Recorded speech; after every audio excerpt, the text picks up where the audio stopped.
News. Welcome to news. News. It is a very lazy news week, which is good for us because Xenos and his folks, Thaylien's just had a nice big. Thaylien's had a big day, and I'm not feeling great. So we're gonna try and get through this. This is the Kanpai news for the week commencing the 18th of June, 2023. I am your host Nasuth. I am joined by Xeno and Thaylien. You guys doing all right? You ready to get into some news? Hot. It is hot. Not as bad as last time. Still hot. All right. Let's get right on into it, shall we? So, TMS Entertainment and Bang Zoom Studios have announced open auditions for an English dub role in the Undead Unluck anime at Anime Expo. The auditions will be held on July 4th, and participants will be randomly selected based on their registration number. People of all ages... somehow it didn't make it in here. People of all ages, genders, and skill levels can participate, with no previous voice acting experience required. The selected finalists will be invited for a callback audition, and to register, interested fans must sign a waiver granting Bang Zoom Studios permission to use their name, likeness, image, voice, and statements in any media worldwide, and they will also be added to Bang Zoom's mailing list. There's a little bit more of this agreement. It's pretty boilerplate stuff, though. It's like they'll have all the rights to your audition materials. They can do what they want with it. You won't be able to like sue them over any of this. You know, it's that sort of stuff. We've actually got more defamation. Yeah, exactly. We've actually got more legal stuff in the next story. So if you wanna shall we move on to that? No. This doesn't sound Gucci to me at all. Like, oh yeah, we need you to read this entire script, and then we're just going to use it without. Yeah, I've known people to do this. Yeah, most of the time this is for promotional purposes. Like they'll use it in a video to be like, "Look, we do all this cool stuff," you know. But it's the auditions. They're not actually asking you to read the whole script, and so for the audition-based things, they have to be able to show this to other people and put a character to you. So I get information has to be a thing. So you've got to actually give them a licensing to use your audition. Yeah. For the actual purpose of auditioning. But it is according to the agreement, you have to rights to the audition material, including the ability to copy, distribute, publish, and incorporate them into other works, which again, mostly that's for promotional stuff. Yeah. Participants release any claims against Bang Zoom and waive their rights to religious privacy, publicity, defamation, copyright, and moral rights. They will also release Bang Zoom from liability for any changes or alterations made to their appearance. So yeah, it is basically they can Photoshop you. Yeah. Yeah, I'm not quite sure I like that. Yeah, that's why I included it, because if people do want to go do this, admittedly you probably need to be in the Los Angeles area at this point. Is it Los Angeles? Either way, you should be aware that they will have full rights to just use it however they see fit. Should move on. Footage they record of you. Yeah. Right. So on to the other legal eagle stuff. Yeah. In this one, the voice actor Laura Post recently criticized Crunchyroll's voice work contracts, claiming that Crunchyroll interfered with the Tower of God mobile game's English cast reprisals. Post stated on Twitter that Crunchyroll had informed the game developer that he owned the voice prints of the original cast, preventing them from using the actors or even auditioning for new roles. Just okay. However, Crunchyroll has not responded to the allegations. Post shared a portion of her contract which indicated that Crunchyroll owned the copyright of her work, but did not prohibit her from reprising her role in other mediums. Legal experts Sean Thordson explained that the contract clause shared by the Post limited the ownership of the voice work, but did not prevent the actors from reprising their roles elsewhere, adding that if such limitation existed, they would be in a different section of the contract. Much like with our previous stories agreement, Thordson stated that such clauses are standard in the entertainment industry to prevent actors from claiming copyright over their performances and demanding additional payments or restrictions. Post's claims suggest that Crunchyroll's motivation could be related to the game's dub being unionized, as discussions about unionization among the anime voice actors have been ongoing, with pay rates remaining low. The tension surrounding unionization discussions heightened when Crunchyroll recast a voice actor in the final season of Mob Psycho 100. The use of the hashtag #JustAMeeting hashtag on social media followed as actors expressed their frustration with Crunchyroll's reluctance to engage in conversations about unionization.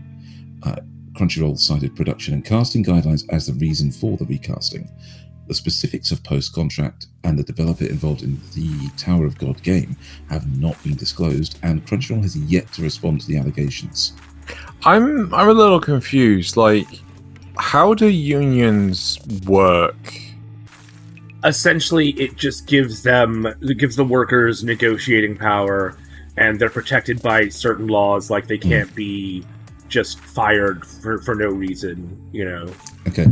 It's the basic principle of they can't fire all of us. Yeah. Okay. So if enough people join together and start demanding better pay and demanding better hours and demanding better contracts, then there won't be anybody else that these people can employ, so they have to give in to their demands. That's especially if it's skilled labor.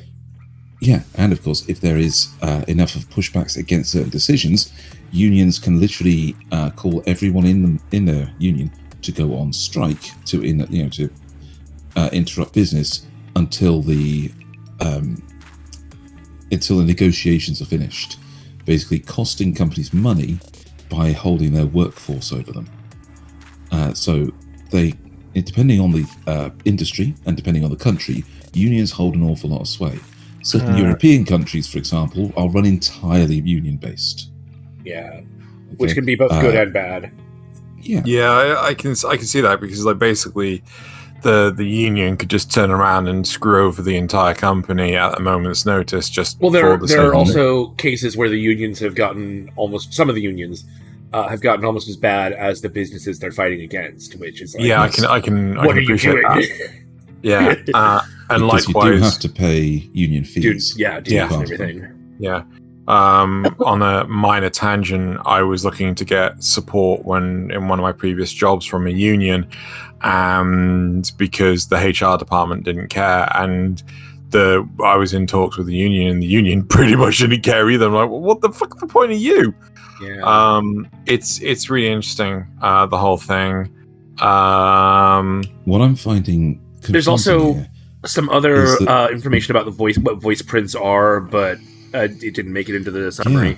So the interesting thing to me is that the thing that Laura Post seems to be it's the wrong story. Seems to be insinuating that the voice prints of the original cast were owned, preventing them from using the actors or even auditioning for new roles, and yet the response back has just been that it doesn't stop them from being the same role in other mediums. Yeah. So, but wait, if they own the voice print and you can't do any other role, that just ruins them as voice actors, isn't it? A voice print in the entertainment medium refers to the audio recording of all of a performance sessions, or in this case, everything created for the dub. The term is also used to refer to the specific cadence and pitch of a voice. But according to Thordson, it would not include the style of voice the performer created for the character as a whole, unless the character's voice was recognizable and iconic.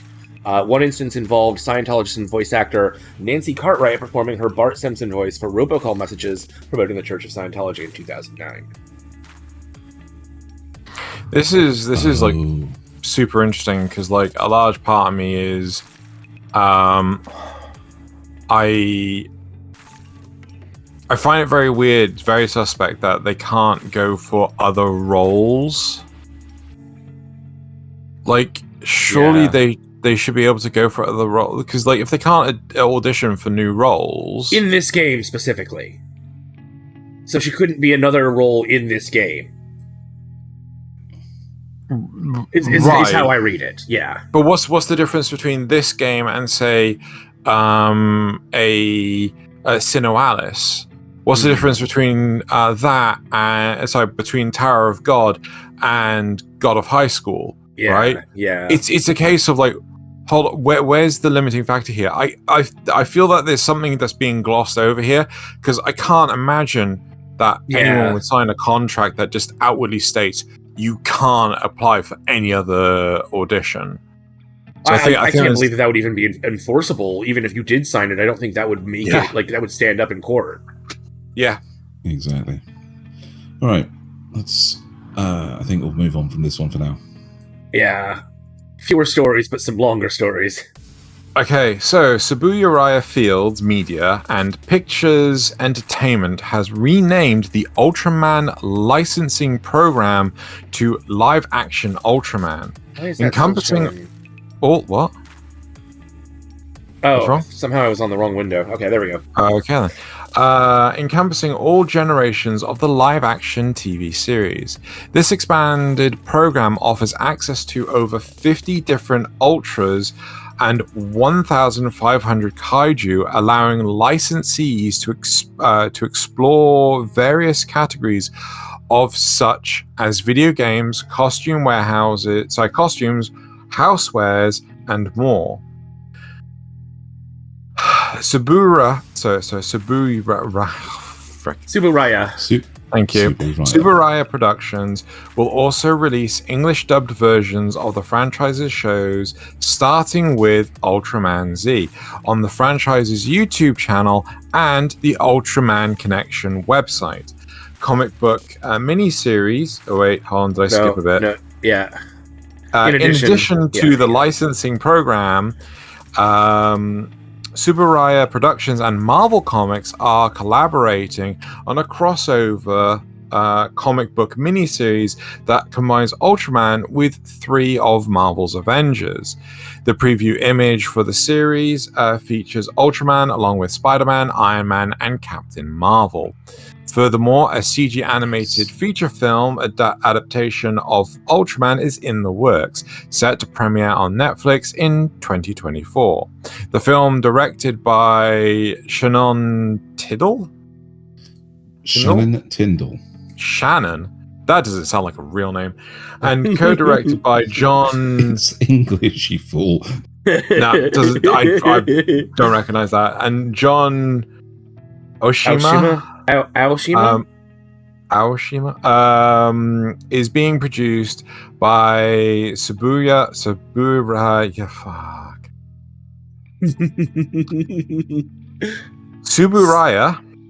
Productions and Industrial Light and Magic. ILM? Wow. Yeah. With Tyndall and Mark Hayes. Fuck. Serving as co-writers. Tom Knott is credited as the producer and Lisa Poole as the co-producer.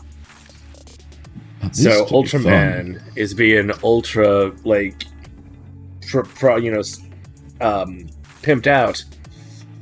Yeah, so they've basically redone the licensing program so that people can access all of the, or people can license the different Ultraman and the monsters. Yeah, I gotta say, they can be done in really video cool. games and everything. Yeah, so that's obviously off the back of this Marvel comic and the movie coming up. Yeah, I like this. I'm not quite sure how to feel about this. Is this sort of like a direction of Hollywood want to start doing their own live action Ultraman stuff?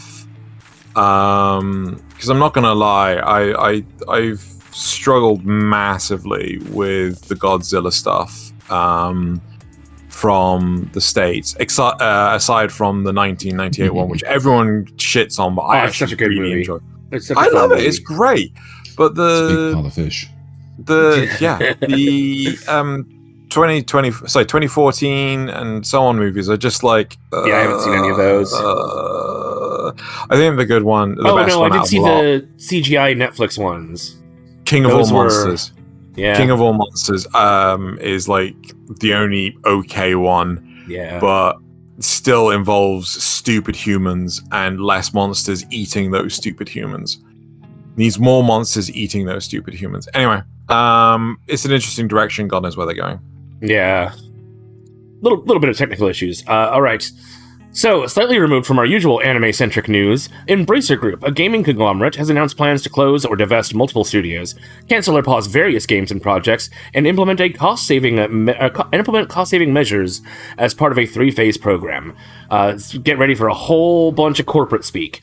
The company aims to reduce its debt to less than 10 billion Swedish krona, or approximately $932 million, or 726 British pounds, by the end... million, sorry, yes. By the end of the current fiscal year in March 2024. The program will involve analyzing specific actions, internal consolidation, resource utilization, and creating more synergies across the group. Everyone loves synergies.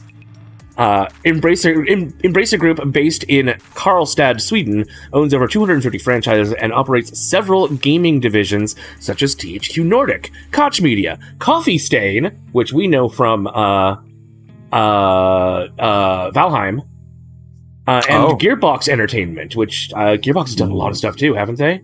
Well, weren't they Borderlands? Yeah, they've done Borderlands. They've done a bunch of things. What's the name of the guy that runs Gearbox? Randy Pitchford, right? Yes, that's the one. There goes his cocaine money. The company has around 17,000 employees, and it anticipates a lower headcount by the end of the year as part of the cost-saving initiative, so looking at layoffs. Negotiations for a deal worth $2 billion in contracted development revenue over 6 years has taken longer than expected, which is probably leading to their current problem. In recent acquisitions, Embracer Group purchased game development studios Crystal Dynamics, Eidos Montreal, and Square Enix Montreal from Square Enix Holdings Company Limited. It also acquired Dark Horse Media and Plyon Pictures, a German film publishing subsidiary. Oh, this makes me feel sad now. Yeah. Because Crystal Dynamics holds the licensing rights to the Legacy of Kain franchise, and oh no, I know me and a non-zero number of Kain fans were hoping for either a remaster of the Kain franchise at least, or more, but nope, that's going on hiatus now probably. Eidos Montreal, Square Enix Montreal, Dark Horse. Yeah, that was a bit surprising. And Eidos Montreal, and Square Enix Montreal. Out of interest, why did you pick this one? Mainly because of Coffee Stain. Okay. And it had and Gearbox. It had relevance to us. I know that in part Embracer Group ended up buying this off of Square Enix, because Square Enix have lost a considerable amount on their NFT ventures. So, and they kind of want to still focus it on it as if it's gonna get them anywhere. Smooth move, X-Lax. Nice play, Shakespeare. Enix. Anyway. Yeah, there we go. So next up, P-Cube has revealed plans to release the game Konosuba, God's Blessing on This Wonderful World, Loved for These Clothes of Desire, in the West for PlayStation 4, Nintendo Switch, PC via Steam. The game involves embarking on quests and collecting materials to create desired clothes for the 3 main heroines. Originally released in Japan for PS4 and Switch in September 2020, the Western release date has not been specified, but is said to be coming soon. P-Cube describes the game as follows.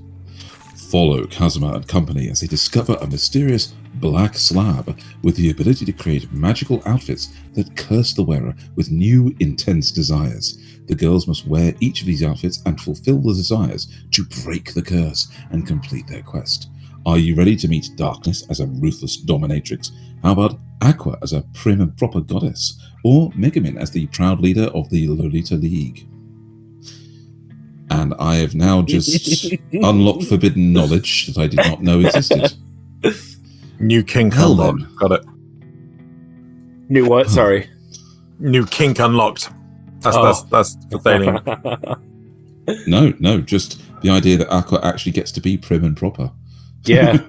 Yeah, I don't believe that. Darkness actually gets to hit things. Darkness as a dom. No, worrying thing is she still can't hit things. So she lashes out with the paddles to say, now think about what you've done. I'm sorry, mistress, that didn't hurt at all. Oh Can dear. you try again, mistress? All right, coming into the home stretch. Right. Tezuka Productions and Artificial Intelligence are teaming up to create a new manga series based on Osamu Tezuka's iconic Blackjack. The AI manga, set to debut in Akita Shoten's weekly Shonen Champion magazine this fall, is part of the Tezuka 2023 project and celebrates the 50th anniversary of Blackjack. The AI utilized for this project is powered by ChatGPT-4, which utilizes technology developed under a contract with Japan's New Energy and Industrial Technology Development Organization. This venture follows a previous project named Tezuka 2020, which introduced an AI-generated manga title, Paidon, in February of 2020, employing AI to learn and replicate Tezuka's distinctive artistic style. Yeah. Blackjack, Tezuka's original manga series, revolves around a gifted renegade doctor who practices medicine without a license. The manga was serialized in Akita Shoten's weekly Shonen Champion magazine from 1973 to 1984, which is actually before I was even born. Yeah. Which is kind of crazy. Same. Yeah. It's crazy. It started before I was born, but it ended after I was born, so...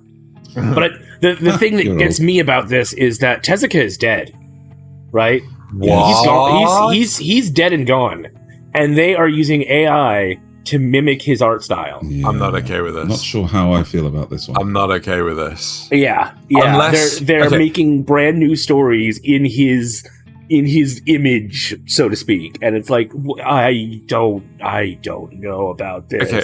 My question here, right, is based on how intellectual property and things work in Japan. I don't know. I haven't got a clue.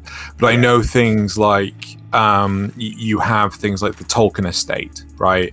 I think there's a Jimi Hendrix estate. I'm pretty sure there is a Jimi Hendrix estate.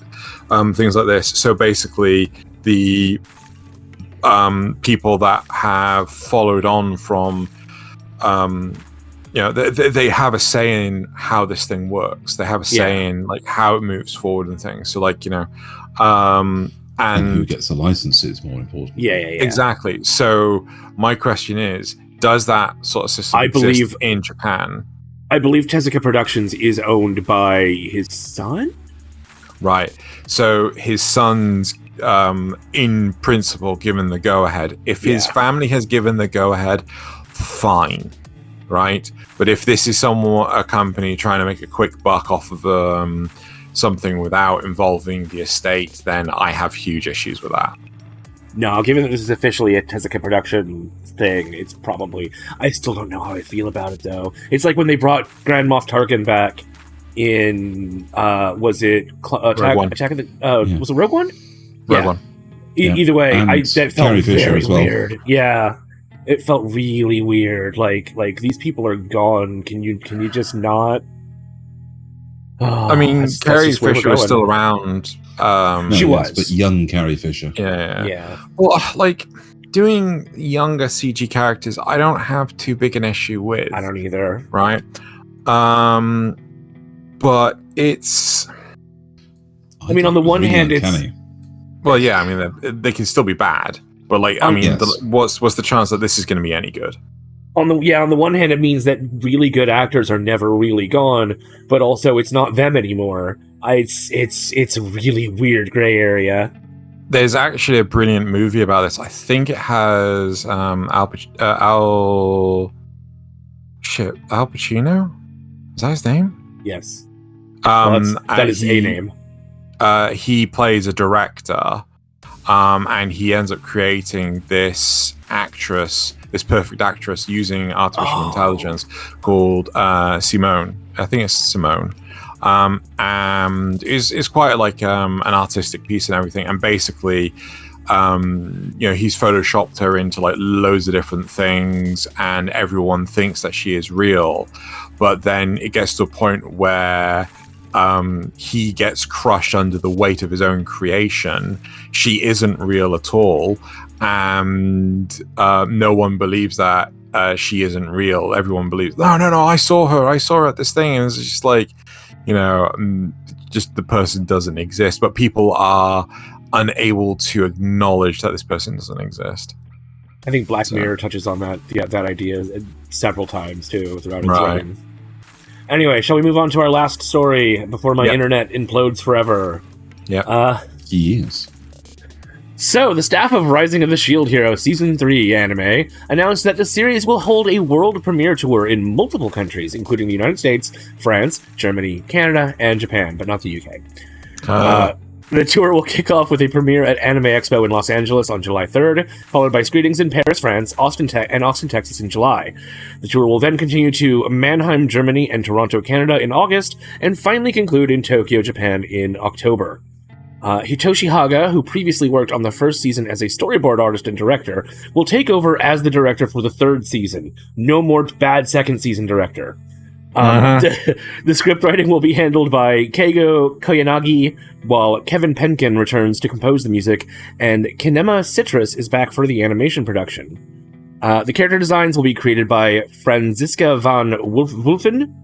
I don't know. And Sana Komatsu, with collaboration from Kota Sera, who served as the chief animation director in previous seasons. So I'm still really wary about season 3, but I mean, I'm really glad that it's a different director. I hope the tagline here is actually good. They say our regrets make us stronger.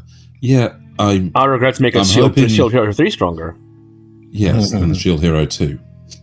And then there was this one down here as well. I don't think it would be too hard to make it stronger than Shield Hero 2. Can we get a closer look at that? This one? Yeah. Is that possible? It won't be the greatest quality when I zoom in, but there you go. Heroes and their regrets. That looks like... I don't know if that's one of our other heroes, or if that's some random new guy. I think it's some random new guy. Because I could see a sword there sticking up to the right. Yeah. And that looks more like a staff than... Yeah. I can also see warning about Nasuth's ping. Right, okay. Shall we wrap up then? Yeah, let's wrap it up. Okay. Let's have a nice little round. Thank you all for coming. Some delicious news for you this week. Keep an eye out for Kanpai Cast later this week, where we will be discussing anime and cultural exchange. Hopefully with a lot less of my internet messing up along the way. And we shout at each other about whether or not Arcane is an anime. Yeah. Right, well, that will do it. See you guys next week for news. Bye. Bye-bye.